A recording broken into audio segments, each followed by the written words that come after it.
어, 안녕하세요. 저는 올해 박수민 교수님 강의를 듣고 합격을 하게 된 수강생 김땡땡입니다. 먼저 수기에 나와 있던 대로 저에 대해서 간략하게 소개를 해드리면 저는 2019년에 처음으로 공부를 시작해서 그 해에 추시가 있어가지고 추시를 봤었는데 그때는 1차에서 1점 차로 불합격을 했어요. 그리고 그해 2019년 정시에서는 최종에서 소수점자로 불합격을 하고 올해 2차에서까지 최종으로 합격을 하게 되었습니다. 그러면 제가 공부를 어떤 과정으로 했었는지 지금부터 설명을 해드리도록 할게요. 먼저 임용시험을 보기 위해서는 한국사를 반드시 치러야 하잖아요. 그래서 저는 보통 많은 수험생들이 그렇듯이 임용을 본격적으로 시작하기 전에 한국사를 미리미리 준비하실 것을 강조를 해드리고 싶어요.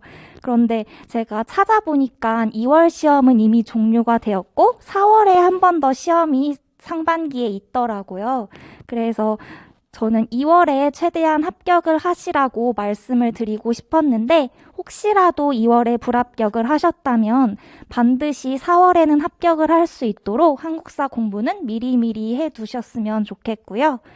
또 4월이다 보니까 2, 3, 4월에 개론 공부와 이제 누리과정 공부를 시작해야 하기 때문에 제가 수기에서 이야기한 것처럼 개론의 비중을 줄이기보다는 임용 공부는 그대로 하되 한국사를 더 추가적으로 공부하는 방식으로 조금은 시간을 들여서라도 공부를 하시는 것이 좋다고 생각을 합니다.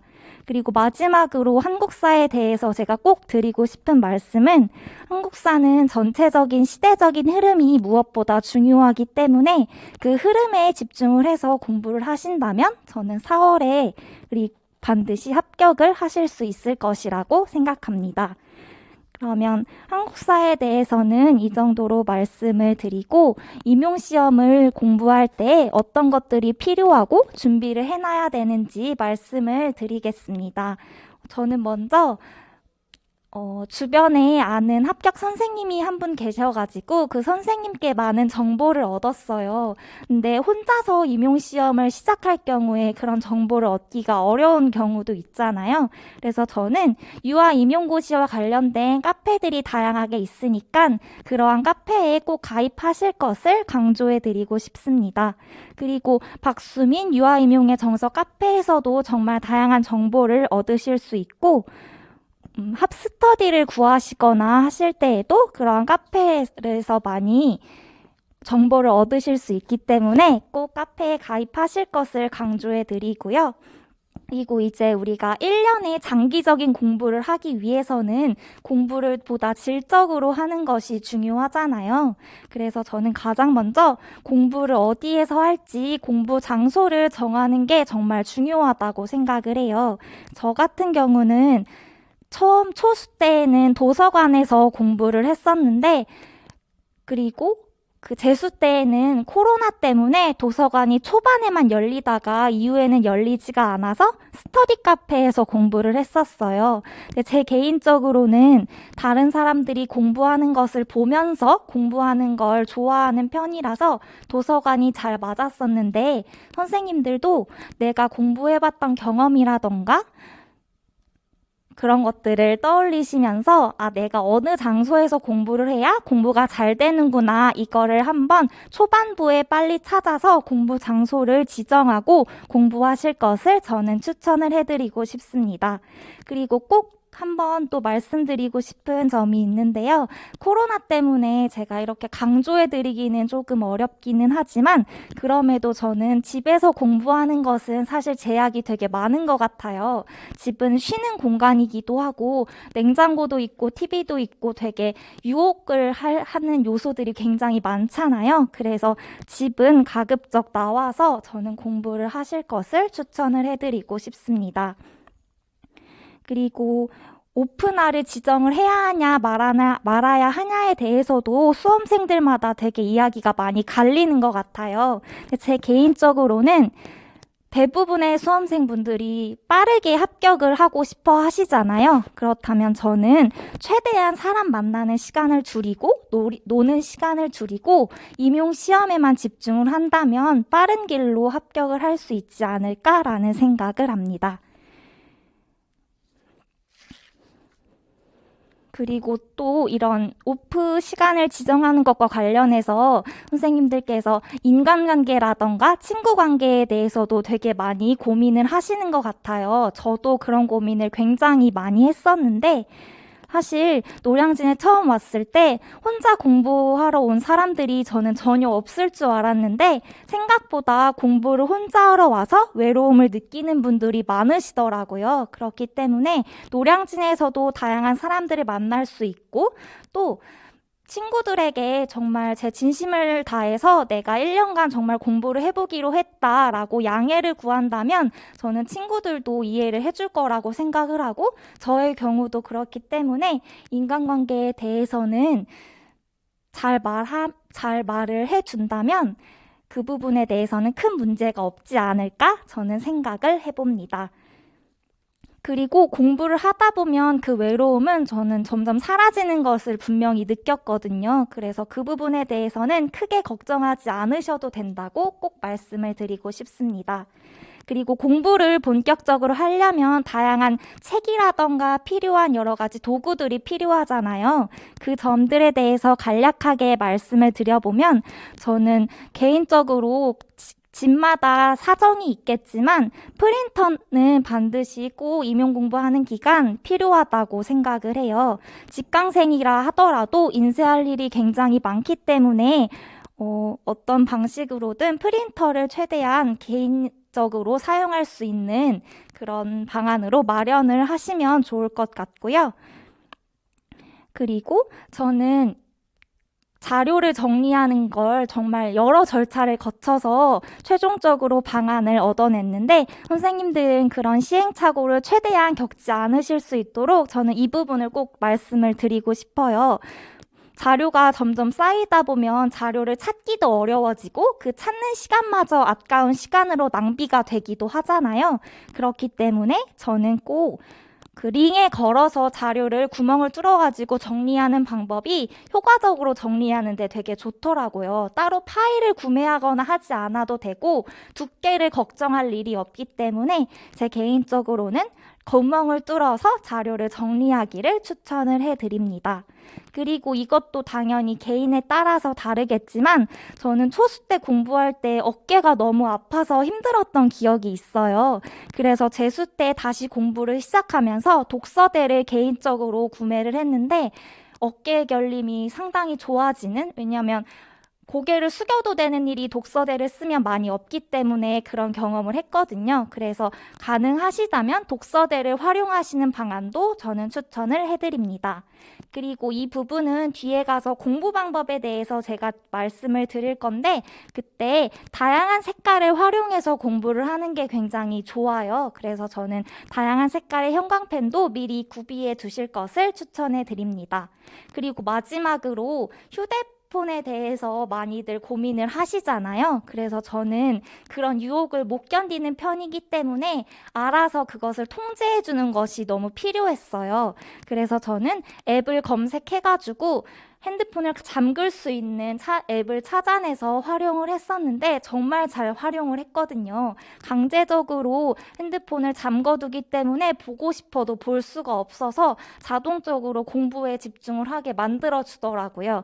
그래서 선생님들도 혹시 핸드폰 사용에 대해서 고민을 하고 계시다면 앱을 검색해서 사용하시기를 추천해 드립니다.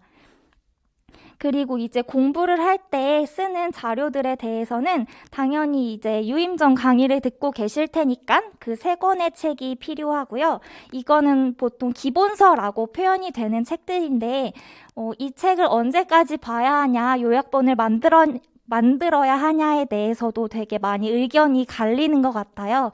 근데 제가 2년 동안 공부를 해봤을 때 최종적으로 느낀 거는 요약본을 자꾸 보려고 하기보다는 10월 말까지도 기본서를 계속해서 꾸준히 정독하는 것이 저는 가장 좋은 공부 방법이라는 생각이 들었어요. 그래서 이 유임정은 시험이 끝나기 직전까지 붙들고 보시기를 저는 추천을 해드립니다. 그리고 해설서와 이해자료, 실행자료에 대해서도 많이들 공부를 하실 테고 이 세 가지 자료도 필요하고요. 그리고 기출문제집 같은 경우에는 사람마다 필요하다, 안 하다 이런 얘기들이 많이 또 이것 또한 갈리는 것 같아요. 근데 제 개인적으로는 유임정에 이미 기출문제집이 2013학년도부터 나와 있기 때문에 기출문제집을 따로 구매하기보다는 일단 유임정에 있는 것을 모두 소화한 후에 난 그래도 그 이전 기출을 보고 싶다 하시면은 사시기를 추천을 해드리고요. 그리고 유임정 카페에도 그 이전 기출들이 일부 올라와 있어요. 그래서 인쇄를 해서 풀어보시는 방법도 저는 추천을 해드립니다. 그러면 이제 본격적으로 1차 공부 방법에 대해서 말씀을 해드리도록 할게요. 먼저 공부를 하려면은 계획을 세워야 하잖아요. 근데 저는 원래는 계획 세우는 걸 좀 좋아하는 편이라서 어렵지는 않았는데 제가 세운 계획이 혹시라도 방향성이 잘못됐을 수도 있을 것 같아서 저는 박수민 교수님께서 항상 매 강좌마다 계획을 항상 알려주세요. 그래서 그 계획의 기본 틀을 따랐고요. 근데 그 계획표가 조금 너무 스파르타식의 계획이라고 스스로 초반부 상반기에는 느꼈어서 상반기에는 조금씩 시간을 늦추는 방안으로 계획표를 변형했고 한 문풀이나 모고 시즌에서는 교수님께서 알려주시는 그 계획표를 그대로 사용을 했었던 것 같아요. 선생님들도 각자 저마다 사정이 있으시니까 그것에 맞게 계획표를 활용해 보시면 좋을 것 같고요. 그러면 효과적이었던 공부 방법을 이제부터 말씀드리도록 하겠습니다. 사실 공부 방법이라고 해서 어떤 방법이라고 이야기가 될 수도 있을 것 같지만 저는 기본에 충실하는 방법이 1차의 정말 중심이 되는 공부 방법이라고 생각을 해요.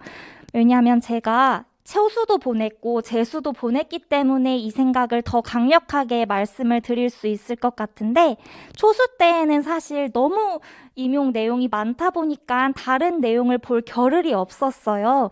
그래서 초수 때는 정말 오로지 유임정에만 집중을 해서 공부를 했는데 생각보다 점수가 고득점으로 잘 나왔었거든요. 근데 근데 결국 제가 최종 불합격을 하고 되돌아보니까 1차 점수가 너무 아쉬운 거예요. 내가 2차에서 수업을 이렇게 했다면, 면접을 이렇게 했다면 이런 생각이 나는 게 아니라 내가 그 문제 1점만 맞았더라면 이라는 생각이 들더라고요. 그래서 1차가 너무 아쉬운 마음에 다시 공부를 시작할 때 유임정뿐만이 아니라 이 정보 저 정보를 진짜 엄청 많이 찾았어요. 다른 동영상 사이트라던가 아니면 합격생들 블로그라던가 온갖 그런 사이트에서 유아임용과 관련된 새로운 신이론이라고 표현되는 것들을 많이 찾았었는데 결과적으로는 재수 시절에는 유임정에도 집중한 것도 아니고 또 신이론에 그렇다고 또 파고든 것도 아닌 이도저도 아닌 상황이 되면서 제가 1차에 비해 초수 때에 비해 상대적으로 1차 점수가 5점 정도나 낮아졌어요. 그렇기 때문에 저는 개인적으로는 저의 그 2년의 과정을 돌아봤을 때 기본에 충실하게 공부하는 방법이 1차 공부의 핵심이지 않을까라는 생각을 합니다. 그래서 보통 많은 수험생들이 나 이제 유임정 많이 외웠어. 다 외운 것 같아 라는 생각을 하고 이제 신이론은 봐야 한다. 이 시험은 기본 가지고 안 된다 라고 생각을 많이들 하실 수도 있을 것 같은데 사실 저는 그게 착각일 수도 있다는 생각이 들더라고요. 왜냐하면 초수 때도 내가 이 1년을 보내서 공부를 했고 나름 1차 점수도 잘 나왔다고 생각을 했는데 결국 떨어져서 다시 해야 하는 상황이 왔잖아요. 그래서 다시 2월에 공부를 하려는데 왠지 다 아는 것 같고 내가 뭘 더 해야 하나 이런 생각이 드는 거예요. 근데 3월, 4월 시간이 지나면서 제가 몰랐던 부분들이 생기고 심지어는 내가 이걸 잘못 알고 있었네 라는 부분들이 되게 많이 보이더라고요. 그렇기 때문에 아무리 10월이다 한들 그게 제가 진짜 다 알고 있는 정보와 지식이 아닐 수도 있기 때문에 저는 기본을 다 외웠다고 착각하지 않고 반드시 기본에 충실하실 것을 강조를 꼭 해드리고 싶습니다. 그리고 두 번째로는 기본에 충실하면서 그 기본에 충실을 하기 위해서는 기본을 계속해서 반복하는 것이 정말 중요해요. 네, 저는 반복을 할 때 제가 정말 잘 활용했던 방법이 박수민 교수님께서도 강조하시는 백지 쓰기 방법이었어요. 근데 백지 쓰기가 아무래도 손으로 작업을 해야 하는 거다 보니까 손이 많이 아프잖아요. 그럴 때에는 저는 스스로에게 가르치듯 공부하는 스피치, 혼자 스피치 방법을 활용하기도 했습니다. 백지 쓰기는 다들 아시다시피 그냥 아무 백지에다 이면지든 연습장이든 어디에다 목차부터 먼저 적은 다음에 점차 그 목차에 그 살을 붙여 나가는 방식으로 백지 쓰기를 했었어요. 처음에는 당연히 생각나는 것도 없고 뭘 써야 되는지 막막하잖아요. 근데 분명히 그 과정을 반복하시다 보면은 나중에 한 5월, 6월에 가서는 진짜 쓸 내용이 많아지거든요. 저도 되게 많이 놀랬었어요. 그렇기 때문에 선생님들도 지금은 아직 1월, 2월이기 때문에 당연히 어려운 것이 맞고 점점 이 어려운 과정을 반복하시다 보면은 백지에 쌓이는 양들이 많아지실 거라고 생각을 합니다. 그래서 백지 쓰기를 저는 꼭 반복 학습을 할 때 하시기를 추천을 해드리고요. 난 그래도 너무 손이 아프다 하시는 경우에는 저는 핸드폰이나 노트북에다가 타이핑을 하는 방향도 되게 좋은 방법인 것 같아요. 왜냐하면 손으로 쓰는 게 아픈 경우에 노트북에다가 한글 파일에다가 대체해서 쓰는 방법도 저는 괜찮게 사용했었고, 무엇보다 밥을 먹는데 종이하고 펜을 가지고 나가서 백지 쓰기를 하는데 스스로 너무 뭔가 서러운 마음이 드는 거예요.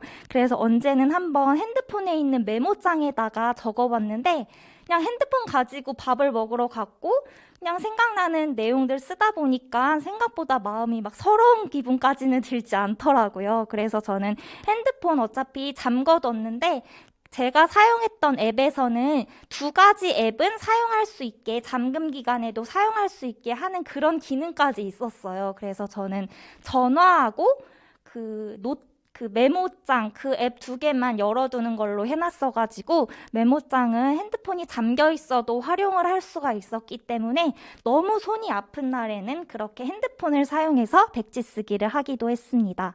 그리고 이제 백지 쓰기가 진짜 난 이것도 진짜 너무 아프다라고 생각을 하시는 경우에는 스스로에게 말을 하는 방향도 저는 굉장히 잘 활용을 했었어요. 근데 혼자 말을 하면 내가 무슨 말을 했는지 기억할 수가 없고 그게 맞는지 아닌지 뭘 놓쳤는지 어려울 수 있잖아요. 그래서 이거는 제가 사용한 방법은 아니지만 아는 선생님은 2명이서 하는 전화 스터디를 이렇게 백지 쓰기에 대용으로 하셨다고도 하고, 저 같은 경우에는 제가 했던 것을 녹음을 해서 다시 들어보는 방향도 굉장히 좋은 방법이었습니다. 그래서 저는 반복을 할 때 꼭 백지 쓰기라던가 혼자서 스피치를 하던가 전화 스터디를 하던가 이런 방법으로 꼭 내가 오늘 공부한 것을 확인해보는 반복 학습을 하실 것을 또 2번째로 강조해 드리고 싶습니다. 그리고 아까 형광펜이 필요하다고 한 부분에서 잠깐 드렸던 말씀인데요. 아마 많은 수험생들이 이 형광펜 그리고 원스티커 색깔 활용 공부 방법을 사용하고 계실 거예요. 왜냐하면 임용 공부의 범위는 너무나 방대하기 때문에 한 가지 색으로만 공부를 할 경우에는 무엇이 중요한지 내가 뭘 놓쳤는지가 잘 안 보일 수가 있어요. 그래서 저는 색깔을 활용해서 공부하는 방안을 강조해서 추천을 해드립니다. 저의 경우를 제가 그 사진과 함께 적어 두었는데 당연히 이 색깔은 자신의 생각에 맞게 변형을 해서 사용을 해보시면 좋을 것 같습니다. 지금 사진이 흑백으로 보이지만 그 자료에서 사진 컬러로 볼 수 있는 곳으로 인터넷상으로 보시면은 색깔들이 나와 있기 때문에 한눈에 내가 뭘 틀렸고 어떤 것이 중요하고 무엇이 기출되었는지가 드러나는 것을 보실 수가 있어요. 그래서 저는 색깔을 활용하는 방법도 추천을 해드립니다. 그리고 이것도 되게 많은 수험생들이 사용하는 방법인데요. 개요도를 작성하는 방법이에요. 이 임용시험은 아까도 말씀드렸다시피 범위가 너무나도 넓기 때문에 이 범위를 한눈에 보려는 작업을 하는 것이 굉장히 중요해요. 그래서 저는 개요도를 작성하는 방법을 정말 잘 활용을 했었는데, 개요도를 작성할 때 제가 꼭 드리고 싶은 꿀팁은 아주 작은 최소의 단위로 개요도를 작성해야 한다는 것을 꼭 말씀드리고 싶어요. 왜냐하면 개요도를 작성할 때 예를 들어서 교사론 파트에서 교사의 역할, 그리고 넘어가고 교사의 발달, 이런 식으로 너무 큼직큼직하게 범위를 설정할 경우에 이 개요도를 바탕으로 보통 복습을 하려고 하시잖아요. 근데 그 복습을 할 때 너무 넓은 범위에서 복습을 하지 못한 채 정말 방황을 할 수가 있더라고요. 저도 실제로 2019년 3월 초수 때 이 개요도를 너무 넓게 잡아놔서 좀 방황을 했던 기억이 있거든요. 그렇기 때문에 지금 제가 사례로 표를 적어놨던 것처럼 가장 최소의 단위로 개요도를 작성해서 공부를 하는 게 복습을 할 때에도, 그리고 아침에 일어나면 계획표를 쓰시잖아요. 그때에도 오늘은 카도신의 지지적 서비스까지, 뭐 이렇게까지 하지는 않겠지만 지지적 서비스까지 이렇게 범위를 설정할 때에도, 계획을 세울 때에도 개요도의 단위가 최소인 경우가 너무 좋기 때문에 저는 반드시 가장 작은 범위로 설정하실 것을 추천을 해드립니다. 그리고 저는 해설서도 개요도를 만들었었는데요. 해설서 개요도 같은 경우는 이런 유아교육 관련된 이론처럼 개요도를 만들 필요가 없더라고요. 그냥 해설서 어떤 페이지에서 중요한 것을 발췌하는 식으로 공부를 했기 때문에, 그래서 해설서 개요도 같은 경우는 저는 A4를 계속 접으면 작은 네모칸들이 만들어져요. 그래서 그거를 접어서도 들고 다니기도 편하기 때문에 이렇게 접어서 개요도를 만들어 보았습니다. 그리고 2019 추시 시험 이후로 유아임용의 서술형의 범위가 굉장히 높아졌어요. 그리고 그렇게 추시 시험 이후로 서술형 범위가 높지 않더라도 유아임용 시험에는 객관식 문제가 단 한 문항도 없잖아요. 그렇기 때문에 저희는 이제 서술형을 작성하는 연습을 하는 것이 정말 중요해요. 근데 제가 서술형 작성을 연습했던 방안을 말씀드리면, 일단 저희는 논술을 작성을 하기 때문에 논술 공부를 하는 것도 굉장히 서술형을 연습하는데 저는 도움이 많이 되었다고, 기초가 되었다고 생각을 하고요. 그리고 제가 기본서를 많이 읽으셔라 라는 말씀을 앞전에 해드렸는데, 그런 기본서에 있는 줄구를 많이 읽어보는 것도 저는 서술형을 연습하는 데 굉장히 도움이 많이 된다고 느꼈어요. 왜냐하면 요약본에는 문장이 써져 있지 않기 때문에 문장의 논리적인 구조를 익히는 데 어려운데, 그런 기본서에는 줄글로 되어 있는 문장, 그리고 그 문장 간에 연결이 되어 있는 문단, 이런 형식의 그런 글들이 많이 있기 때문에 저는 논술 공부, 그리고 서술형 공부를 할 때 줄글을 읽는 것도 굉장히 많이 도움이 된다고 생각합니다. 그리고 서술형 문제를 풀 때 주의할 점으로, 저는 일단 문제를 정말 잘 읽어야 한다고 생각을 해요. 왜냐하면 어떤 것을 적어야 하는지를 명확하게 알아야 그 서술형을 적어낼 수 있기 때문에, 일단 문제에서 무엇을 요구하는지 키워드를 치면서 저는 문제를 풀었어요. 예를 들어 이유를 적으라고 한다던가, 아니면은 그대로 찾아 쓰라고 한다던가, 아니면 두 개를 써야 하는데 하나를 쓰는 경우가 있기 때문에 몇 개를 써야 하는지, 이렇게 문제에서 요구하는 것들을 동그라미를 쳐서 문풀이나 모고 때 꼭 헷갈리지 않으려고 노력을 했고, 또 핵심을 핵심을 쓰지 않고 그냥 내가 아는 내용을 다 써버리면은 그건 서술형 답안이 아니잖아요. 그렇기 때문에 공부를 할 때에 만약에 자기활동의 원리라면 여기서 내가 어떤 핵심 키워드를 써야 하는지 적어둔 다음에 그 문제를 제가 마주했을 때 꼭 제가 공부했던 그 키워드를 적어보려고 연습을 했습니다. 그래서 그렇게 제가 사례에 적어두었던 것처럼 문법의 과잉 일반화라던가 협동놀이 단계라던가 이렇게 키워드별로 한 줄 정리를 해놔서 그것을 계속해서 암기를 하다 보면 서술형을 마주했을 때에도 내가 한 줄 정리한 거에 조금 다듬어서 문장을 완성하면 되더라고요. 그래서 그렇게 한 문장 정리를 꼭 해두실 것을 강조해 드리고요. 그리고 난 이렇게 했는데도 너무 어렵다 하시는 경우에는 저는 문풀과 모고 때 모범 답안이 주어지잖아요. 그것을 통째로 암기하는 방법도 굉장히 좋다고 생각을 합니다. 그것을 통으로 암기를 하다 보면 문장의 구조가 보이고, 이유를 쓰는 문제에서는 내가 이런 식으로 서술을 해야 되는구나, 이런 것들이 보이더라고요. 그렇기 때문에 문풀 시즌부터 모범 답안을 암기하는 방안도 저는 서술형 공부의 한 방법이라고 생각을 합니다. 그리고 저는 또 방법이라고 표현하기는 어려울 수 있지만 이 시험 문제가에 무엇이 나올지, 그리고 내가 어디까지 공부할지 함부로 범위를 예측하거나 문제를 예측하거나 하는 일이 없으셨으면 좋겠다는 것을 강조해서 말씀을 드리고 싶어요.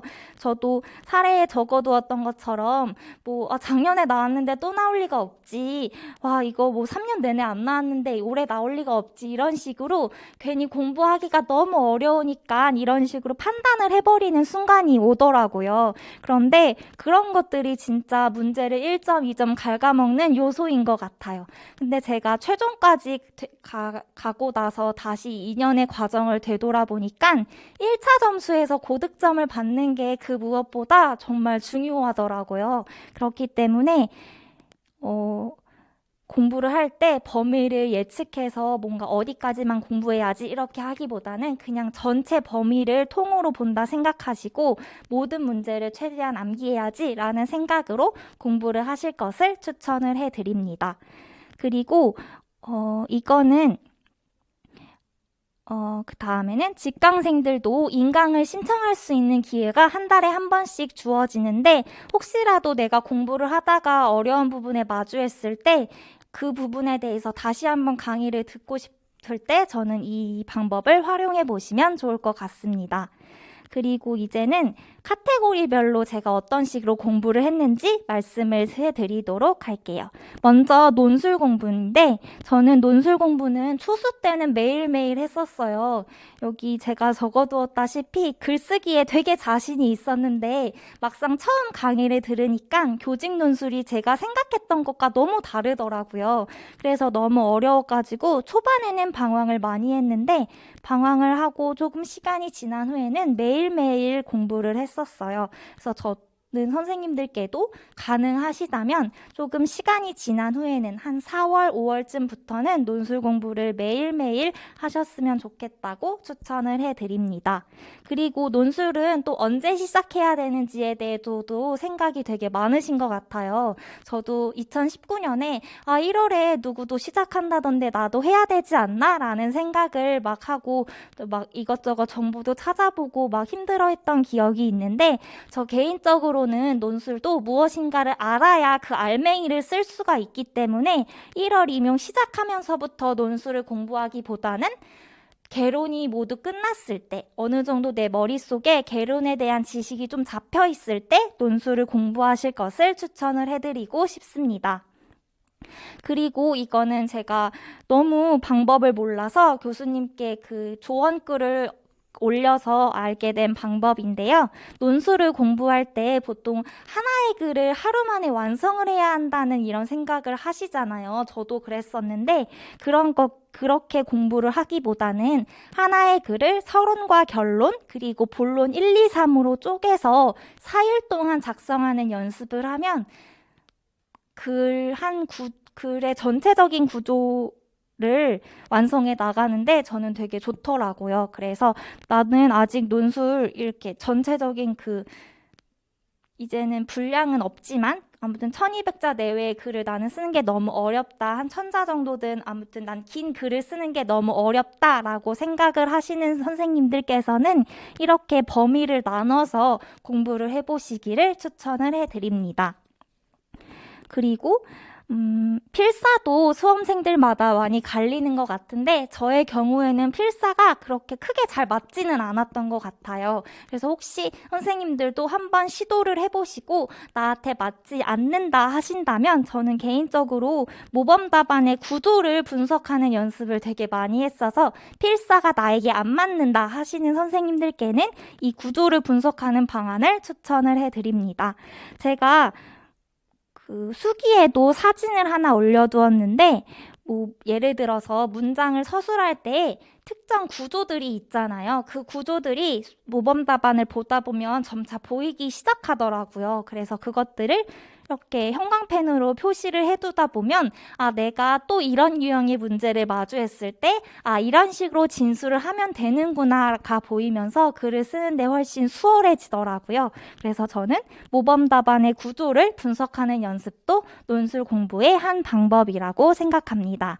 그리고 내가 아무리 1차 관련된 개론, 누리과정 공부를 했어도 아이디어가 더 이상 떠오르지 않는 경우가 있잖아요. 그럴 때에는 논술 강의를 듣다 보면 자료로 논술 읽기 자료에 그 주제와 관련된 다양한 논문이라던가 여러 책들에서 발췌된 글들이 있어요. 그래서 그 글을 읽으면서 나 이 내용 몰랐던 건데 되게 좋은 아이디어 같다. 아니면은 이 문장 구조는 되게 잘 활용될 수 있을 것 같은데 이런 것들을 형광펜을 쳐두거나 아니면 논술 노트에 따로 발췌를 해서 적어두고 자주 본다면 저는 그것도 논술을 공부할 때 알맹이를 적는데 중요한 공부 방법이 된다고 생각을 합니다. 그리고 두 번째로는 법에 대해서 말씀을 드려보고자 하는데요. 법 같은 경우는 언제부터 공부를 시작해야 하느냐도 또 수험생들마다 많이 갈리는 것 같아요. 근데 제가 생각하기에는 법은 초반부터 공부를 하셨으면 좋겠다고 꼭 말씀을 드리고 싶습니다.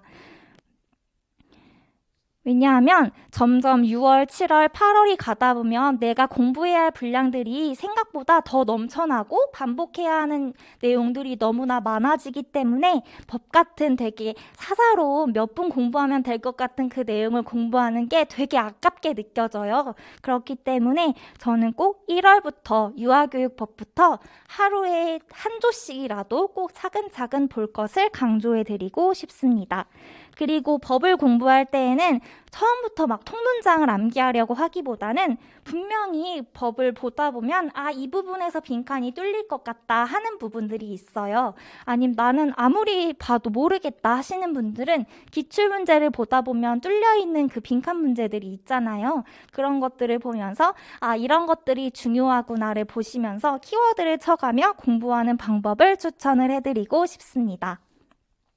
그리고 고시문 같은 경우, 그리고 안전에서도 아동복지법이라던가 7대 안전의 경우에는 정말 단순 암기, 토시 하나도 안 틀리고 외워야 하는 파트들이 있어요. 그래서 이것들은 저는 뭔가 공부 시간에 내가 책상 의자에 앉아있을 때 공부를 하기보다는 자투리 시간을 활용해서 암기하는 방안을 추천을 해드리고 싶습니다. 왜냐하면 이런 고시문 같은 파트를 뭔가 공부 시간에 하게 되면 괜히 뭔가 아까운 마음이 들고 나 이것도 해야 되고 저것도 해야 되는데 이런 생각들이 들더라고요. 그렇기 때문에 틈틈이 자투리 시간을 모으면 하루에 3-4시간 정도가 나오거든요. 그래서 그 시간을 활용해서 암기를 하실 것을 추천해드리고 싶습니다. 그리고 해설서와 놀이 이해자료, 실행자료의 경우에는 저는 매일매일 범위를 나눠서 공부했어요. 특히 해설서는 매일 나눠서 공부를 했었는데 이번 해설서는 특히 범위가 좀 적기 때문에 상대적으로 2015 개정 누리과정보다 저는 범위를 나눠서 3월부터 공부를 시작하신다면 6월까지는 한 바퀴를 분명히 돌리실 수 있을 것 같고 그 이후에는 한 2주에 한 바퀴꼴로 저는 돌릴 수 있을 거라고 생각을 합니다. 그래서 각자 사정에 맞게 범위를 쪼개가지고 해설서는 반드시 매일매일 공부하실 것을 저는 강조를 해드리고 싶고요. 이제 문풀 모고 시즌에 가면은 해설서와 관련된 문제들이 나와요. 그렇기 때문에 저는 그런데 그런 문제들이 진짜 시험에서 응용되어 나올 수도 있고 또 해설서를 공부하는데 방향 길라잡이가 되어주더라고요. 해설서 공부할 때 어떻게 공부해야 하는지 막막했는데 저는 문풀반에 가서 이런 게 중요하구나, 이런 식으로 공부해야 되는구나가 잡혔던 것 같아요. 그래서 문제에 나왔던 거, 내가 틀렸던 것뿐만이 아니라 그냥 문제에서 다뤄졌던 해설서 관련 모든 문제를 빨간 색깔 형광펜으로 표시를 해두고 해설서 공부할 때마다 그 부분을 더욱더 집중해서 봤던 기억이 있습니다. 그래서 해설서와 관련된 것들은 저는 틀린 문제가 아니더라도 계속해서 반복해서 보실 것을 꼭 강조를 해드리고 싶습니다. 그리고 장학자료 같은 경우는 뭔가 따로 시간 내서 공부를 해야 될 것 같고 그렇잖아요. 그래서 장학자료 같은 경우는 근데 따로 시간 내서 공부를 하기보다는 저는 이론 공부할 때 병행해서 공부하실 것을 추천을 해드리고 싶습니다. 그리고 단계와 관련해서는 놀이라던가 교사론 등등에서 단계와 관련된 내용들이 굉장히 중요하게 임용의 핵심 내용으로 강조가 되고 있잖아요. 그래서 저는 단계를 공부하는 것은 매일 일정 시간을 정해서 암기하실 것을 추천을 해드리고 싶습니다. 그리고 이제 이렇게 공부를 하다 보면 점차 문풀 모고 시즌을 맞이하게 되는데 이때에는 보통 많이 선생님들이 점수 때문에 많이 고민을 하게 되시는 것 같아요. 근데 저는 점수가 낮더라도 그 점수에 집중을 하기보다는 내가 이번에는 문제를 틀렸지만 다음번에는 틀리지 않겠다 하는 마음으로 복습하고 다시 반복하는 것에 더 집중을 한다면 분명히 실제 시험에서는 모의고사보다 더 높은 점수를 받으실 수 있을 거라고 생각을 합니다. 그리고 이제 2차 준비에 대해서 조금 간략하게 말씀을 드려보면 2차에서 가장 중요한 거는 저는 스터디라고 생각을 해요. 그래서 2차를 준비하기 위해서는 반드시 스터디에 참여하실 것을 강조를 해드리고 싶습니다. 그리고 스터디를 할 때에는 계획을 반드시 세우셔야 하는데 저는 이 계획은 스터디원들과 함께 상의해서 세우시면 좋은데 제가 수기에 적어두었던 것처럼 계획을 세워보시면 좋을 것 같고요. 그리고 이제는 집단 토의, 면접, 그리고 수업 이렇게 3가지 파트로 나눠서 간략하게 말씀을 드리면 집단 토의의 경우에는 다양한 역할을 보여주시는 게 정말 좋아요. 그렇기 때문에 연습을 할 때에도 다양한 모습을 보여주시려고 노력하시는 점이 좋을 것 같고요. 그리고 면접 같은 경우에는 저는 주제를 나눠서 공부하는 것이 굉장히 좋다고 생각을 했어요. 그렇기 때문에 주제를 제가 여기 표에 나왔던 것처럼 주제를 스터디원들과 함께 상의해서 나눠놓은 다음에 그 주제별로 공부하시는 것을 추천을 해드리고 싶습니다. 그리고 경기도 면접을 보신다면 경기도 시책에 대해서 정말 깊이 이해하고 시험장에 들어가셔야 하는데요. 그래서 경기 시책 같은 경우에는 제가 봤던 것처럼 제가 봤던 자료들을 적어두었는데 그 자료를 참고해 주시면 좋을 것 같습니다. 그리고 그 외에 수업 실험과 관련된 부분도 제가 자세하게 적어두었어요. 어떤 자료를 보았는지까지도. 그래서 그런 것들도 수기를 참고해 주시면 좋을 것 같고요. 그리고 그 뒤에도 2차 시험을 맞이하는 태도라던가 2차 시험장에서 제가 어떻게 했었는지 이런 것들도 자세하게 적어두었으니까 2차 시험을 보기 직전에 그 글을 한번 읽어봐 주시면 좋을 것 같습니다. 마지막으로 모든 선생님들이 임용을 준비할 때 많이 어려움을 겪고 계시고 힘들어 하시잖아요. 근데 분명히 그 힘듦 뒤에는 합격이라는 좋은 결과가 있을 것이 분명하니까 그 힘듦을 견뎌내고 꼭 합격을 하는 좋은 기분을 느끼시기를 바랍니다. 지금까지 제 수기를 들려주셔서 감사합니다.